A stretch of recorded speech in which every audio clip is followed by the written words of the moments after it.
Olá pessoal, boa noite, tudo bem? Eu vou falar um pouquinho para vocês hoje sobre o nosso texto, o capítulo 36, né? Nosso terceiro texto, Terapia Comportamental de Casais, da Teoria Prática. É um texto riquíssimo, traz muitas informações, é um texto muito simples de se entender, compreender o que a Vera e a Yara estão tentando trazer com esse texto. Eu vou trazer em linhas gerais alguns pontos importantes desse texto, mas leiam ele por completo porque as informações que estão ali são bastante relevantes, né? Como todos os textos que a gente sempre apresenta para vocês, né? Mas o texto ele vem trazer o por que as pessoas buscam a terapia de casal, por que as pessoas estão buscando, por que elas chegam dentro de uma clínica psicoterapêutica para buscar esse tipo de atendimento, né? E por que ela vai primeiro tentar entender por que as pessoas se escolhem, ela vai tentar entender, não, ela vai tentar explicar a todos nós, porque ela já entendeu tudo, ela vai explicar para todos nós por que esses casais se unem, por que eles se encontram e qual é o objetivo da relação deles, né? Aí ela vai falar sobre qual é a importância do atendimento terapêutico para casais e qual que é o objetivo disso, né? Então, em geral, as pessoas elas buscam a terapia porque os casais buscam a terapia porque alguma situação que elas não dão conta de lidar estão acontecendo e elas precisam de ajuda, então, para que isso possa auxiliá-la a resolver problemas no relacionamento que são existentes entre eles, né? E suas dificuldades pessoais, né? O atendimento conjunto é denominado, então, terapia de casal e não terapia conjugal, como era chamada anteriormente, tá? Então, por que as pessoas se escolhem, né? Namoro e as escolhas do parceiro. Elas acabam se encontrando por dois grandes motivos, ou pela homogamia ou pela heterogamia. Homogamia é quando as semelhanças entre eles são tão impactantes e importantes que fazem com que esses casais queiram ficar juntos, porque eles têm semelhanças muito importantes. E a heterogamia é quando as diferenças são importantes, quando existem as diferenças, essas diferenças são fundamentais para que o indivíduo tenha uma boa relação consigo, com a sociedade, com o outro, né? Essas diferenças, elas podem ser, de repente, um mais falante, ele é mais calado, ele é mais assertivo, outro é mais inassertivo. Então, essas diferenças de opiniões, afazeres, gostos, interesses, passam a ser algo reforçador e por isso que essas pessoas acabam se relacionando. Elas vão falar também que o namoro é uma fase onde os casais estão ali buscando, as pessoas buscam se conquistar, pensam em uma vida futura, ambos explicitam suas melhores ideias, a melhor maneira de viver e de ser, e resolver questões que são divergentes nesse momento do namoro e que os relacionamentos se solidificam e se estabelecem, né? Após a decisão de viverem juntos e, consequentemente, o aumento do tempo de convivência, revelam-se mais claramente suas características individuais e os estados de humor também acabam surgindo nesse momento, né? Então, os casais passam a desenvolver regras de convivência e práticas de negociação. Essas negociações elas devem ser entendidas como a busca da melhor solução para que ambos sintam-se respeitados e considerados no enfrentamento. Então, os casais eles vão estabelecendo dentro dos seus relacionamentos formas de melhor sobrevivência, forma de melhor se relacionar e de se manterem unidos dentro nessa nova forma de viver, né? As mesmas questões que atraíram poderão ser as que criarão os problemas de relacionamento. E aí a gente pode pensar em várias formas de dificuldades identificadas, como a incompatibilidade, né? Que são aquelas mesmas características que os atraíam e eram fonte de reforçamento mútuo, passa a dar origem aos conflitos.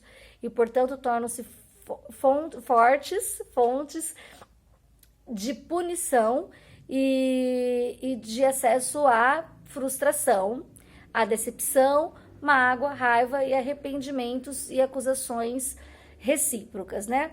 Com o passar do tempo, os parceiros tornam-se gradativamente menos tolerantes com a diversidade cotidiana, agridem-se e interagem coercitivamente. Cada um aprende que para fazer com que o outro responda, deve agir de modo aversivo. Então, quando a pessoa ela começa a ter esses comportamentos coercitivos, esses comportamentos enfrentativos, o outro acaba dando a regra para ela, dando a regra não é a palavra, desculpe, mas acaba dando a informação, ensinando, modelando um comportamento, dizendo como ele deve agir, né? Então, se o meu parceiro cede ao meu desejo através do meu grito, eu aprendo que gritar eu consigo produzir as coisas, né? Ou se o meu grito faz com que o outro se silencie, eu aprendo também um novo padrão de comportamento. Então, essas relações, essas interações ditas coercitivas, pautadas em acesso a aversivos, são outro ponto que fazem com que os relacionamentos acabam tendo prejuízos. E dessa forma acaba que os casais que querem fazer as coisas darem certo ou que buscam um auxílio cheguem ao processo terapêutico, né? As autoras também vêm falar vários pontos que são bastante importantes, que eu quero que vocês se atenham ao texto, que vocês leiam, né? Com relação à polarização e outros mecanismos importantes a serem considerados. Esse é um tema que vocês precisam dar uma olhadinha ali com cuidado, né? Qual que é o objetivo geral de um processo de psicoterapia de casal, né? O que as autoras propõem com relação a esse processo psicoterapêutico, né? Quais são as estratégias utilizadas que podem ser utilizadas dentro do fazer clínico analítico comportamental para a terapia de casais, né? Ele vem falar então da mudança, aceitação e compromisso, que é o que nós hoje em dia temos ouvido falar muito, que é a ACT, né, terapia de aceitação e compromisso, que é uma ferramenta importantíssima, uma maneira de me expressar, obviamente, porque não é uma ferramenta, mas é uma teoria, muito importante para a utilização dentro desse enfoque terapia de casais, né? E aí nós vamos falar um pouquinho da condução do processo terapêutico, né? O processo terapêutico de casais, ele pode ser em conjunto ou casal, como podem ser em sessões individuais. Ambas são de extrema importância e ambas trazem muitas respostas importantes. Na realidade, a palavra não é respostas, mas ambas trazem mudanças de comportamentos observáveis e produção de comportamentos. Claro que quando há o atendimento individual e logo em seguida há o atendimento em conjunto, em casal, é bem importante deixar claro que não somos nós, os terapeutas, que vamos trazer os temas a serem discutidos. O que o indivíduo fala de uma forma isolada é de respeito apenas do terapeuta e daquela pessoa. Quando estamos em casal, aquilo que o indivíduo me falou, que A me falou, ou que B me falou, só pode ser trazido para a sessão caso eles iniciem esse diálogo. Não nos compete trazer essas informações, né? E aí nós vamos avaliar a condução do atendimento do casal, né?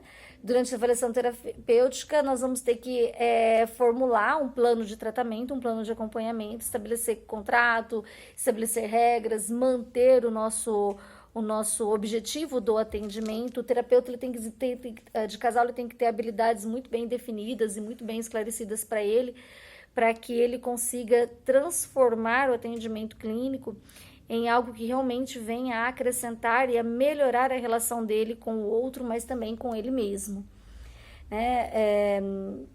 O texto também ele vem falar que para os preditores de eficácia da terapia de casal, nós podemos observar que ao longo do atendimento de um casal em conflito, os preditores de eficácia estão relacionados a informações que devem ser colhidas pelo terapeuta ao longo do atendimento. Os seguintes indicadores podem ser considerados relevantes para o prognóstico de atendimento do casal, que são a gravidade do conflito, o tempo que está acontecendo, o grau de compatibilidade que esse casal tem entre eles, o grau de comprometimento com o relacionamento é extremamente importante de ser observado, o desejo que cada um tem de melhorar a relação, o grau de participação e colaboração no processo. Isso é um ponto bem importante para ser observado, porque se a gente percebe que o casal de comum acordo ou de forma individual, o casal, né, está inserido nesse processo, eles estão dispostos à colaboração, a gente sabe que a eficácia ela é a mais garantida. Agora, quando é observado que só um dos pares tem esse desejo, as limitações que nós vamos ter durante o processo terapêutico serão maiores. A receptividade de cada membro do casal para conciliação e concessão mútua, e qual dos dois propôs a terapia do casal e quem e como aderiu. São pontos que são importantes de ser observado pelo terapeuta. O texto vem falar das habilidades que um terapeuta, né, de casal precisa desenvolver e apresentar para poder levar o processo da melhor forma possível. Tá dura minha cadeira aqui, gente, desculpa ficar me mexendo. E aí ele vai elencar lá de A até a letra I habilidades que o terapeuta deve ter. Eu não vou meter a todas aqui, vocês podem ler no texto, porque são todas muito importantes, o texto todo é muito relevante, mas eu só queria trazer para vocês um apanhado geral desse texto, para que a gente não ficasse perdidos nesse processo que nós estamos vivendo agora, nesse momento que nós estamos vivendo agora, né?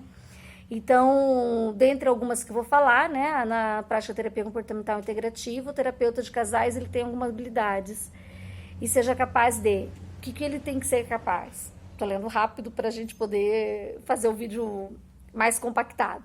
Ensinar os parceiros a reconhecerem as polarizações, ensinar os parceiros a formular a descrição de suas histórias, estar apto a distinguir entre variáveis básicas e derivativas, manter uma atmosfera terapêutica bastante relaxada, apesar dos casais estarem sempre vivendo conflitos severos, evitar a ocorrência de confronto, interromper a interação destrutiva sem contribuir para a linguagem raivosa e acusatória. Então, tentar gerir aquela situação de conflito que pode estar acontecendo e que vai acontecer dentro do ambiente terapêutico, dentro da sessão. Manter uma posição não confrontativa, nós não tomamos lados, né? Nós não ficamos do lado do homem nem do lado da mulher, nós temos que ficar do lado do casal, da terapia de casal, é ali que nós temos que investir, nós estamos ali para isso, é esse o nosso objeto de atenção, nosso foco de estudo. Então, não importa, nós não podemos tomar lado nessa situação, não importa que a história que trouxe para aquele momento, a gente fala, poxa vida, né, mas como que ela foi fazer isso? Poxa vida, como que ele foi fazer isso? Isso não é o relevante, a gente tem sempre que lembrar que o fazer clínico, ele tem que estar livre do julgamento e da observação pessoal do indivíduo, né? Exercer, então, uma influência apaziguadora, sendo que quando isso não for possível, a sessão deverá ser interrompida e poderá ser realizada mini sessões individuais para tentar equacionamento da situação, né? Se a gente vê que a sessão, o atendimento, a questão está realmente difícil de ser gerida e organizada, pode ser encerrado o atendimento, né? Usar uma linguagem de maneira que seja familiar ao cliente, tentando utilizar as mesmas palavras e expressões proferidas pelos casais. É interessante a gente tentar nos comunicar a eles como eles se comunicam. Não é com agressividade nem com a grosseria, não é isso, mas é trazer para eles qual é o padrão de relação que eles estão apresentando, né? É muito importante, então, a utilização de metáforas pertinentes ao momento, ficando sempre atento ao tipo de linguagem. Ter habilidade para usar o bom humor e fazer os casais rirem das situações que vivenciam, assim como deve ensiná-los a rir de si mesmo. Essas duas autoras, elas são muito importantes dentro dessa área, né, de terapia de casais. Vale a pena ler tudo que vocês encontrarem que forem da autoria delas, porque elas são fantásticas. É a Vera Otello e a Yara Ingbergman, né? Tem que enrolar a língua para falar, mas é um texto muito bom. Eu quis só trazer um apanhado geral. Claro que o texto é riquíssimo, eu gostaria de trabalhar tema a tema com vocês, mas fica aí a leitura para vocês. Pessoal, responda o questionário.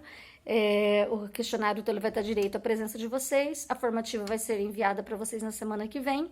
A formativa vocês vão ter o prazo de 6 dias para me devolver. Pode ser por e-mail a formativa, pode ser por e-mail. Agora, o questionário que vai atribuir presença para vocês tem que ser pelo sistema Moodle. Então, vou deixar aí para vocês uma única pergunta e vocês, com base, talvez, só nessa videoaula ou utilizando também o texto, a ferramenta do texto, obviamente, que está aí anexado, vocês podem responder esse questionário. Gente, respondam com as palavras de vocês, da maneira mais rica que vocês puderem responder, demonstrando o entendimento real desse capítulo. Ok, gente? Muito obrigada pela atenção de vocês. Espero logo poder estarmos juntos.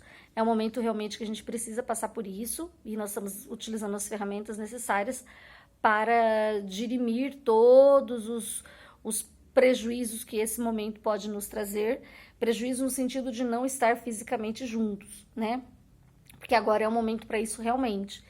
É um momento para a gente se isolar, para a gente proteger, nos proteger, mas muito mais do que nos proteger, é proteger aos outros e que estão aí fora, que realmente precisam trabalhar, que realmente precisam estar expostos, né?